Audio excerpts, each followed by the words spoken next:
Hello, beautiful humans. Welcome to the Shanni Show. I am your host, Shanni Suissa. I am, in fact, congested. I am, in fact, sick. And this is, in fact, my 8th time restarting this episode. Oh, because of a cough attack. So I really hope that this goes better. 8th time's a charm. Isn't that what they say? In crypto, I believe it is, right? Anyways, welcome to the show. Before we jump into the episode, obviously do all the things that I usually say. Since I am sick, I'm sick and tired of also hearing me say those things. So just do what you can, support the show. And let's just move right along, shall we?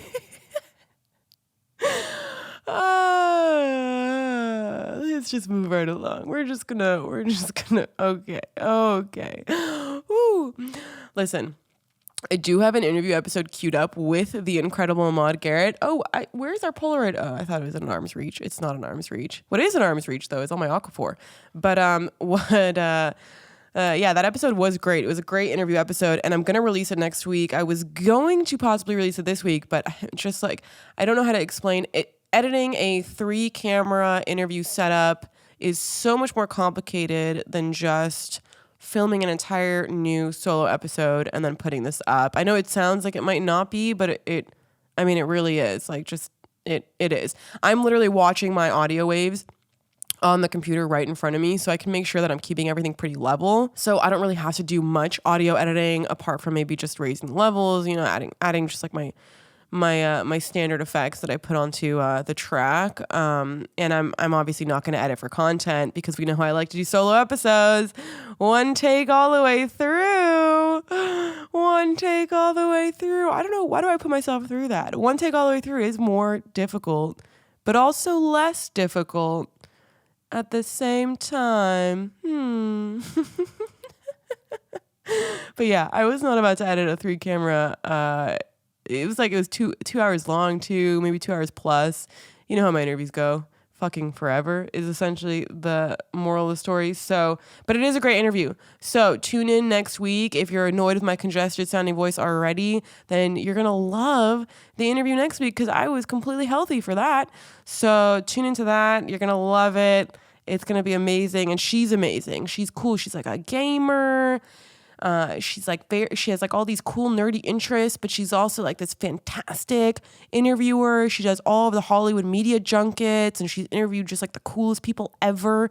I mean, everyone. I'm talking Keanu Reeves, Brad Pitt, Sandra Bullock, Aquafina, anyone you can think of. Quentin Tarantino. I mean, really anyone you can think of that's ever done anything in the movie world, she has interviewed.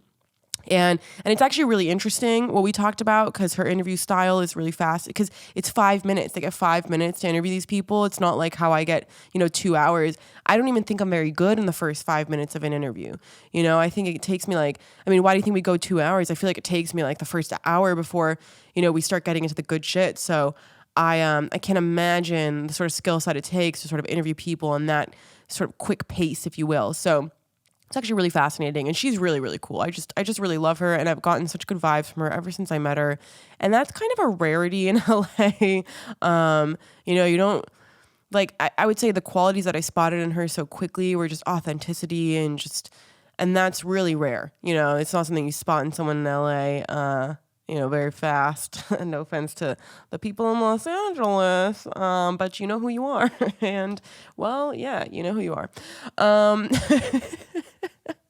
Anyways, I am in fact sick today. I have mentioned that. I'm also in my pajamas. I have wanted to do an episode in my pajamas for a while because I do love pajamas. I think that they're the greatest thing ever, but specifically matching pajamas. And I actually want to get into that. And I feel like that should be our first topic at hand because I have literally nothing written down to discuss today. A couple things in my noggin, but let's see if I remember them all. I have sickness brain right now, so all I can really remember is to use my Aquaphor.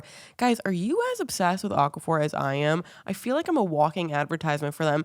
Now, these are my Big Daddy Aquaphor sizes. I've got this huge thing. It's the 7 ounce. I honestly would not recommend getting the 7 ounce too because it's hard to squirt it out of. I don't know how to explain. It's just I feel like the smaller tubes are easy to use, but I have a ton of miniature sample size tubes that I used to get from my dermatologist that I would get laser at. I would always collect a bunch, but now I refill those mini tubes with this big tube. It's great. By the way, this is not an ad read, although seriously, they should pay me. And then I do have the tub. I love the tub. You can just get in there. Like the tub is the best. I should probably do one day like a compilation video of me just applying Aquaphor to my hands during the episodes, because I don't know if you guys have noticed. Oh, maybe I have cut those out though. Like maybe you haven't seen them because it's I've edited it so it's the other person's camera at that time, like while they're talking. But I'm always applying Aquaphor, and really, it's the greatest thing ever. Not that I even have very dry hands. I have like the softest hands ever. I was tripping on shrooms recently. Wow, we're going to get back to pajamas, you guys, I promise. Just this tangent, it's quite fascinating. I was tripping on shrooms recently with a couple of my friends, and we were in, where were we? We were in like an Uber coming back from Hollywood. Why we were just like walking around Hollywood. Who the fuck does that? I don't know. We were walking around Hollywood all fucked on shrooms. This is when I discovered that you can buy a Hollywood star. Like the stars on the ground are not just anointed to people who are famous. You can literally purchase them. It's real estate. What? Crazy. I thought that I wanted to buy one until I found out the price. And then I was like, no, that's absolutely not worth it. But, if somebody wants to give me a star, I will accept it. But I will also accept the cash value of the star. And in fact, I would actually prefer the cash value of the star. So if you do want to buy me a star, please just give me the cash instead. My wallet is shannisuissa.eth. Thank you so much. Anyways, back to the hands. So I was in the cab, or we were in the Uber. Nobody cabs anymore, do they? We were in the Uber, and this is when I learned that my hands were so soft. I always knew my hands were soft. My skin's always been very soft. Guys will always tell me that, when we're hooking up, they're like, wow, such soft skin, so soft. And I think this is why I also have face acne. Like, I feel like because I never had acne on my face growing up, and because I always had such soft body skin, and I still do, it's kind of like the world's way of evening things out. Like, I don't think that you can have perfect face skin and perfect body skin for all of time. And just like, that's just not fair. So I do feel like this is like me, redeeming some karma points. Like I get face acne, but I have a really soft skin. You know what I mean? So anyways, and it's like if a guy gets past the face acne, they get to the really good stuff. They get the buttery soft skin, right? And they don't know about the buttery soft skin, because they assume that the skin is going to be like all the acne on my face, but they have no idea. It's like a privilege. So anyways, I guess now I've ruined it, right? There's no test now. Most of the guys aren't going to watch this podcast, are they? But anyways, back to the hands. So yeah, we were tripping on shrooms when we were in this Uber. And I was like, I don't know, it was cold. I don't know, whatever. I was putting my hands in my friend's hands. And one of my friends just freaks out as she grazes my hands. She's like, why are they so soft? And we were dying. I didn't realize that they were that soft. Anyways, the driver also agreed. So the moral of the story is that I do already have really soft hands, but I will add, if you don't have soft hands and you want to get really soft hands, I cannot recommend Aquaphor enough. Like, this shit is crazy. And I know it's a little bit sticky once you put it on, but just do it, you guys. Just do it. You will have the softest hands on the face of the planet. Like, it's crazy. You know what's that lip mask that everybody is obsessed with right now? I don't know. I forgot the name of it. I even have it in my drawer. I bought it. And you know what? I wasn't the most impressed. I'm not going to lie. It was good, but it wasn't anything crazy. Aquaphor, it's even better. All right. It does the same shit. It's like so good. And if you just lather this on your hands, and same thing with your feet. If you got feet problems, like if they're a little dry or cracked, especially if you live in winter places, that's the worst. My skin in winter, it's not the same. It's like that St. Ives commercial where everything is cracked, like a mosaic. Hold on a second, guys. Cough break. Ugh. Okay. St. Ives mosaic. Am I going to have to edit this? God damn it. Ugh. All right. I will edit out those coughs, you guys. I will edit out the coughs, because who wants to listen to someone coughing? It's just obnoxious. Anyway, so this for your feet. If you want to do it on your feet also, what I recommend is lather up your feet in Aquaphor and then put some socks on, preferably socks you don't care about, because it can kind of ruin socks. I used to do that with bag balm. Do you guys know what that is? It's like bag balm is for cows' udders. This is like some deep shit. I used to use bag balm, and we will get back to the pajamas. I swear. What has it been? Fucking 10 minutes, 15 minutes. I haven't gone back to the pajamas. Oh, it's a fun episode today. Woo. Anyway, so bag balm. Bag balm is actually, this is all a product shill today, actually. All I'm doing is shilling products. Anybody want me to shill their product? Just send it my way. Bag balm is the bomb though. I love bag balm. So I used to use that at Wilderness because my feet were constantly in and out of water. And when they're constantly in and out of water, your feet can get really dry. And so if you use bag balm, like I would just lather it up in bag balm and then you put socks on, and oh my God, it's crazy how amazing they feel the next day. It's like insane. I'm actually feeling my foot right now. And honestly, I could use some. I don't know why. I don't really use it on my feet very often because I just don't really I don't like the feeling of them like being all moist and stuff in the socks, but it is like so incredible. It's just the best thing ever, actually. The next day you feel like all pristine. But the other thing is also I like to be barefoot a lot. So I do enjoy having sturdy feet. Is that weird? I don't know. I don't give a shit. All right, should we go back to pajamas? Let's go back to pajamas. Why do I love matching pajamas? Yeah, why, Shanni? Let's interview myself today. Wow, wouldn't that be fun if I interviewed myself?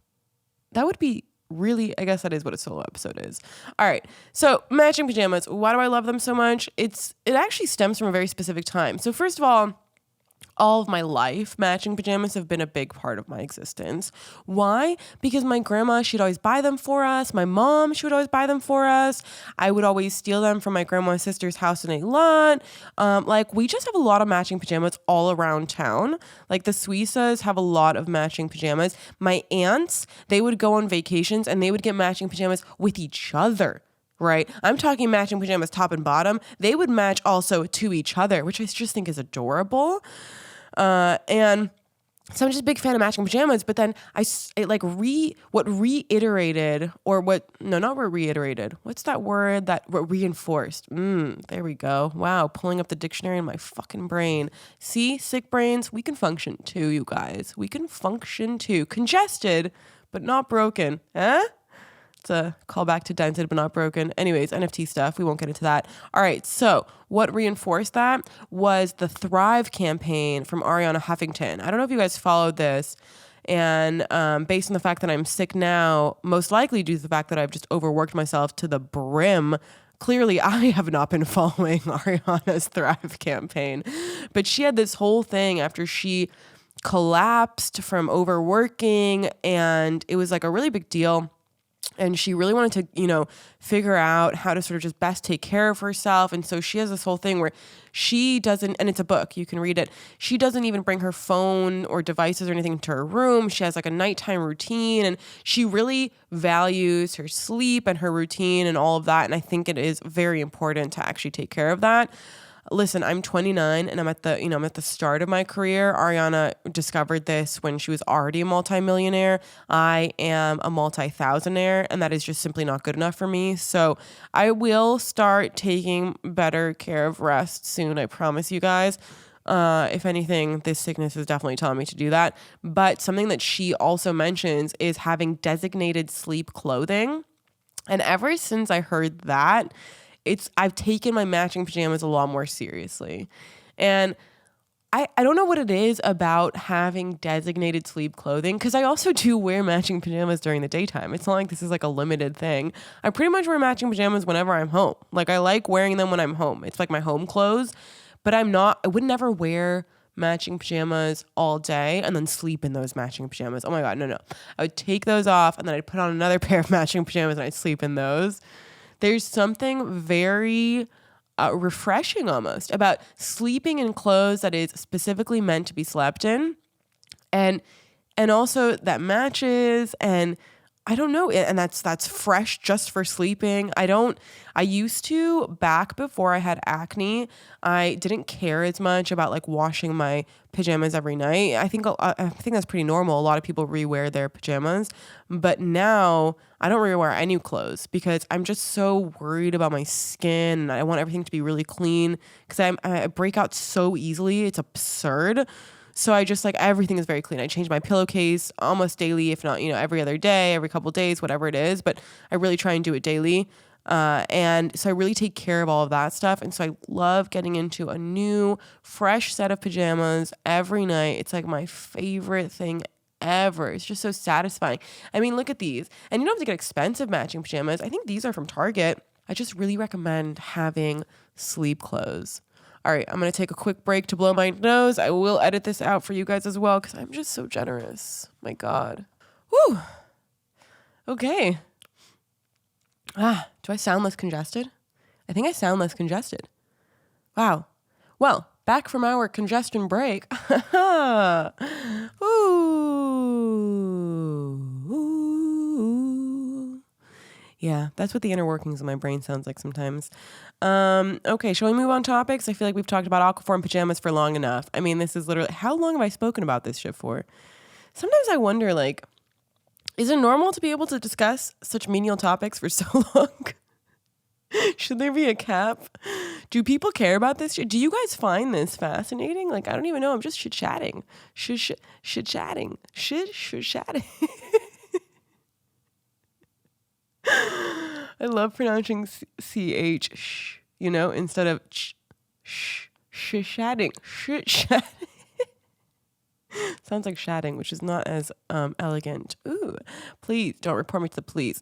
Okay, next topic, which is a little bit more serious. It's not more serious, but it is actually really fascinating and something my sister brought up recently.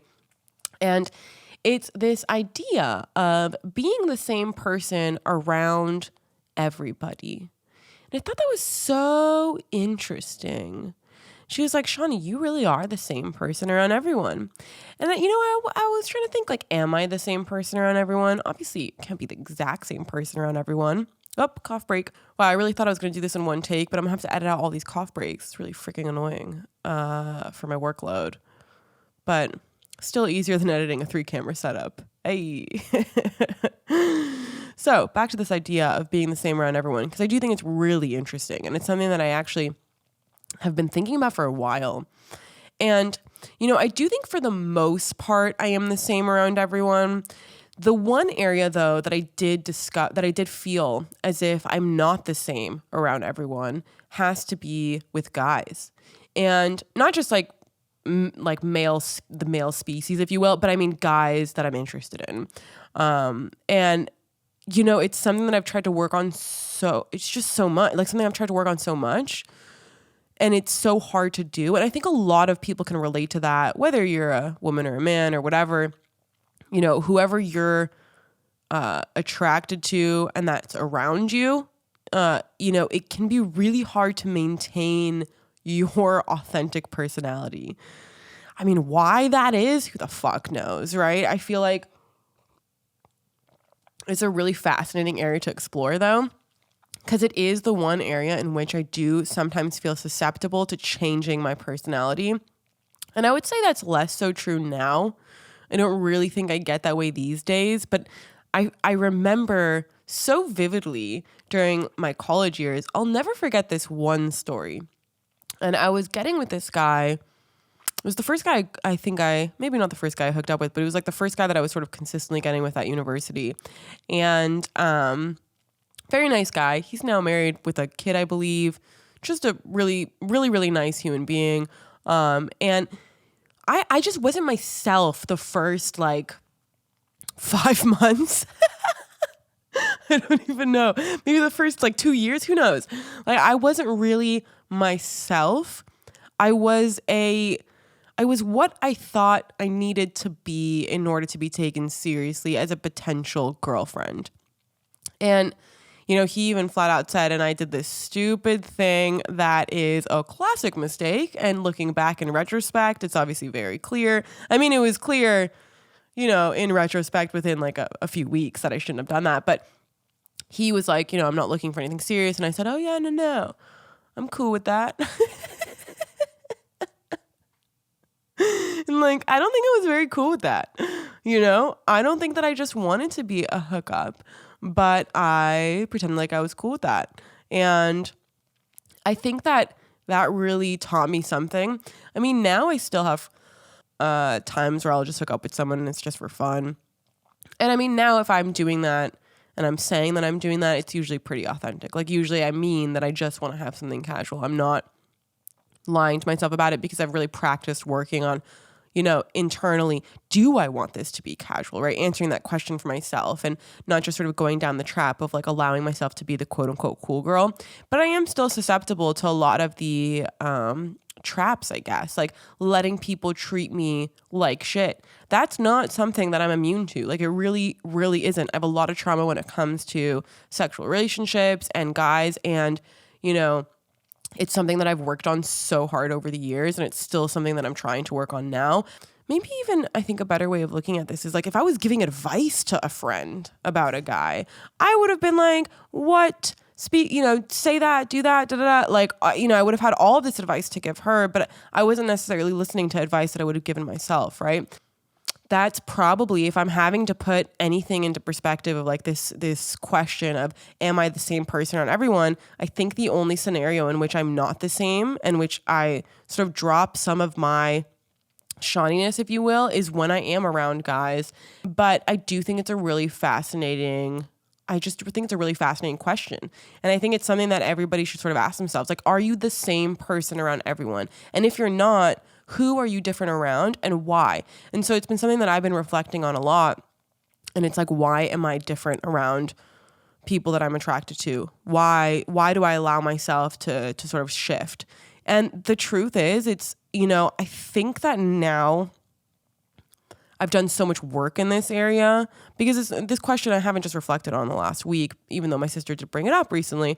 It's something that I've reflected on for so long, and I've done so much work on it. And so I do think that I have made massive strides. I mean, the things that I allowed to go down in university, I would not allow to go down now. That's for damn sure, right? The sort of standards that I held for myself in high school, I would not, obviously, are. I mean, they were like, started at the bottom, right? And now we're here. So, there's definitely been massive improvements. Tea break. Wow. Scratchy throat. That is a situation, you guys. So there have been massive improvements for sure in this area, but there is just a small, like I'm just almost at the finish line of sort of accomplishing what I want to when it comes to improving in this way and improving in this area, It's like it's really close. Like, for example, right, so like with flirting, I think this is a really good example because I'm trying to think of best way to articulate this, if you will. But I think the best example, maybe in sort of a mild light, would be with flirting. Because, Shanni flirting back in high school, I mean, I was very different around people that I was attracted to. I don't even know what I was like. I'm just trying to think back to it, and it's kind of hard to put myself back in that timeline. I don't know. Did I even allow myself to flirt? I don't know. I think I tried to overcorrect so much that there was almost no flirting involved. And then I think maybe through university that translated to maybe then flirting in a way that just wasn't authentic to myself. And then when I was traveling, I really allowed myself to sort of open up to anyone I was attracted to and sort of allow people to hit on me, which was something that I was just not very used to. I hated when people hit it on me. I still kind of don't love when people hit on me. It depends on the setting. If I'm out with my girlfriends that I haven't seen in a while, like stay the fuck away because I just want to hang out with them. But if I'm out and I'm trying to mingle and I'm trying to have fun and it's just day to day, then yeah, I'm pretty open to being approached. But that used to not necessarily be the case. But even when I was approached and I was open back then, I don't really think that I was, especially if it was someone that I was actually attracted to, I don't know, I would get really cold, if that makes sense. I would get almost so stoic to the point where like there would be no laughter, which is like so not me. Like I would flirt more with my girlfriends than I would with guys that I was attracted to. Do you know what I mean? Like that would be, or at least, sorry, the perception would be that I was more flirty with my girlfriends because I'm naturally a giggly fucking person. Like I'm a laughing human being. I'm always cracking up. And it's not even like everything is funny all the time, but there's so many jokes in my head that are running through. So sometimes I'm just going to laugh, you know? And I would almost stop myself from doing that because I didn't want to be maybe too obvious or something. But that's like my personality. And so I think now that's an area which I've really improved on. And in that regard, I would say I'm definitely just me. And I'm me even with people I'm attracted to. And I'm really proud of the progress that I've made when it comes to that area. And I think that when it comes to how I am with people that I'm attracted to in private, and, you know, with guys in private, I think that I just have the smallest bit more of work to do in that area. I mean, obviously there's tons of work to do in every area, but in terms of this one specific behavior, I think that I'm almost there. I think I'm almost to the finish line, if you will. And it gets me really excited to think about that because I'm thinking about where I started and where I am now. And it's like a really exhilarating process to look at your progress in certain areas. But yeah, the question, you know, tying it back into the question, are you the same person around everyone? I think it's so fascinating because I think it's also an open discussion of should you be the same person around everyone? That's a really fascinating discussion as well. Like, should you be the same person around everyone? You know, what if you're in a work setting? What if you're in a corporate setting? I don't know, it's a really interesting discussion, and it's something that I think that we should all have ongoing for a while. There's a difference between being fake and compartmentalizing. And I feel like some people feel like if they're compartmentalizing things, then they're being fake. But that's not always the case. You know, if you have turmoil happening at home, but you have an event to go to that's really important to you, you don't need to be a mess when you get to the event. And being happy at the event and allowing yourself to be happy because you are, in fact, having a good time is okay. Even if there's a whole mess happening at home, like you're allowed to have fun while there's turmoil in your life. You're allowed to let joy in, and it's not fake. And, you know, going to a boardroom meeting, let's say, not that I'm in many boardroom meetings, but even if you're in any meeting, you know, you go into work or you go into do something, I think a lot of people feel like compartmentalization is not authentic to them. And it's not true. I strongly believe that compartmentalization can lead to serious happiness in life because, you know, okay, let me put this into perspective, right? You have the shittiest home life, but you have a great work life. If you allow your home mood to go into your work mood, then the amazing work life that you have or that you potentially could have is going to be completely soured by the shitty home life that you have. But what if you just allowed yourself to be happy at work because your work life's so amazing, your coworkers are amazing, you love hanging out with them, you love going to your office, you love being there, right? What if you allow yourself to have an amazing mood at work? You know? That could bring you so much more joy, and it could be the relief that you need from the exhaustion that you have from your home life. And that's totally okay, and it's not fake. It's not a fake misrepresentation. It's just, you know what? It's compartmentalization, and it's totally fine. And I think that it can really help a lot of people to be able to have and to be able to let in joy in, you know, various areas in their life. So anyways, such an interesting and fascinating conversation. Like, should you be the same around everyone?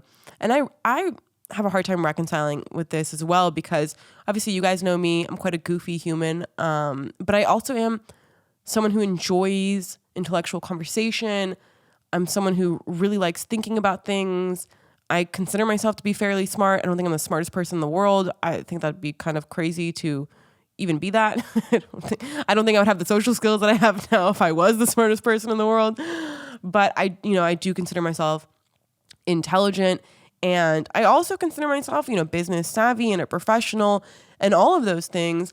And so sometimes I find it hard to reconcile my, I'm such a fun, let's go trip on acid and dance in the middle of the forest human being with, I'm about to make a bunch of fucking money on this business deal and let's secure this and go, right? But I just don't, But I just don't think that they have to be so separate. Like, I don't think that I have to choose being one or the other. And it doesn't necessarily mean that I have to be, walking into a business meeting with a J in my hand. But it also doesn't mean that I have to ignore the fact that I'm a funny human being if I'm in a business meeting. You know what I mean? Like, I can still crack a joke. I can still have my personality. I don't necessarily have to talk about raging, right? Like, I don't know. I find it hard to reconcile the idea all the time. Should I be the same person everywhere? But I do feel like there is a way to be you authentically, 100% yourself, but appropriate in different settings, if that makes sense. And honestly, if I can't be me in a setting, if somebody is off-put by a comment that I make or by my personality or by my jokes or by the fact that I'm giggling or something or laughing, or if they take me less seriously, then I kind of put that on them, I put that on them. I think their loss, and I think what a limited worldview that they must have. And I also think if I lose opportunities because of that, again, their loss, and those are opportunities that I never really even wanted to have. I mean, unless they were like $1 billion opportunities, in which case, yeah, I do want to have them, just send that money straight over. But it is really interesting. And I'm actually open to hearing different takes on this. And I'm really fascinated by the question. I'm just fascinated by the question. I'm fascinated by the concept. Are you the same person around other people, around everybody? It's such an interesting question. It's such an interesting idea. That some people feel very stressed out that they may be not the same person, or that they maybe have to hide their identities.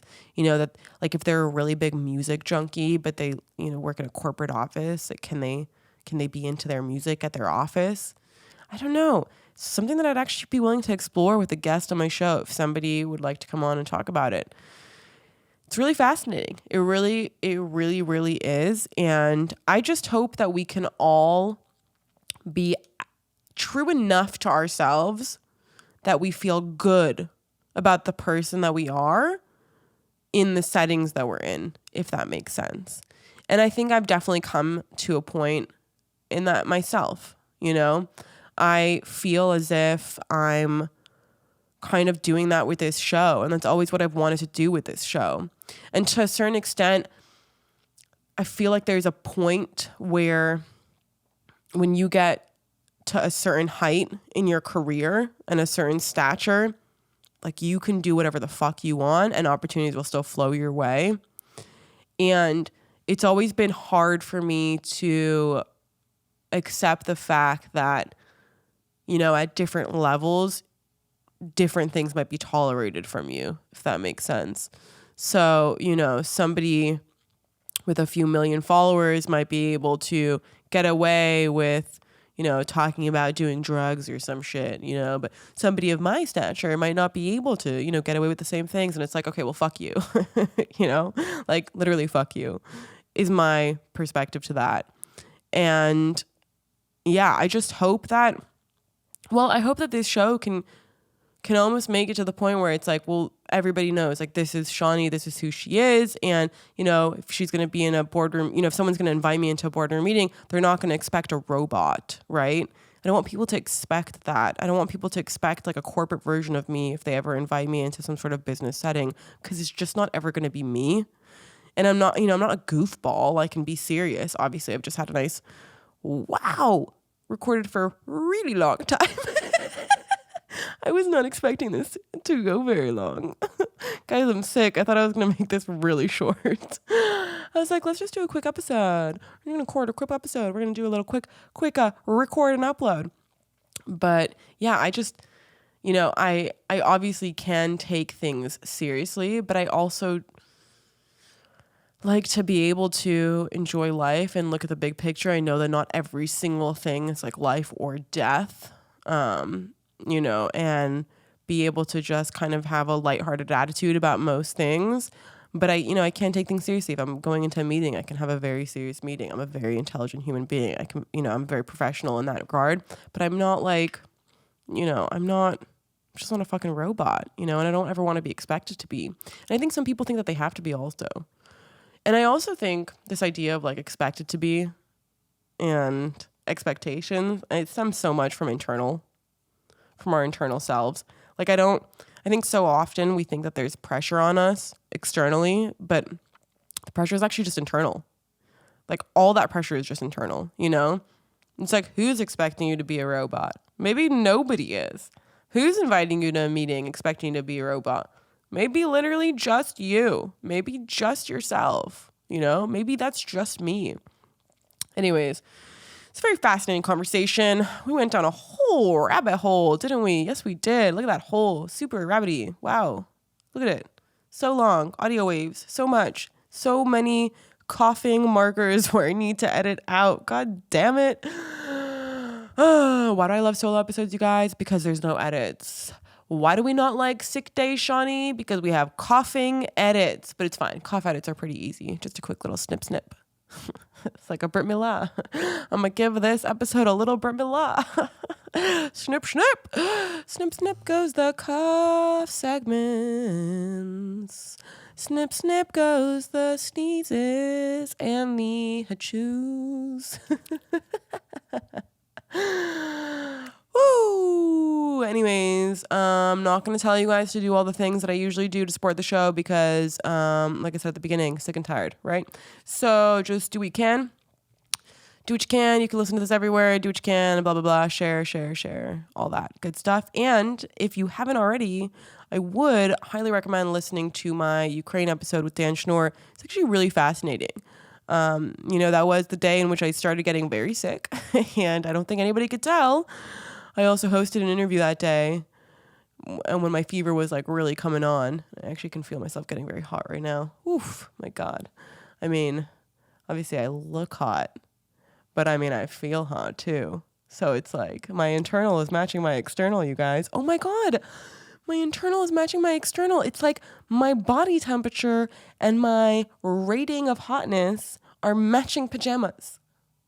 What a way to tie in this episode full circle. Full circle. Holistic. Holy shit.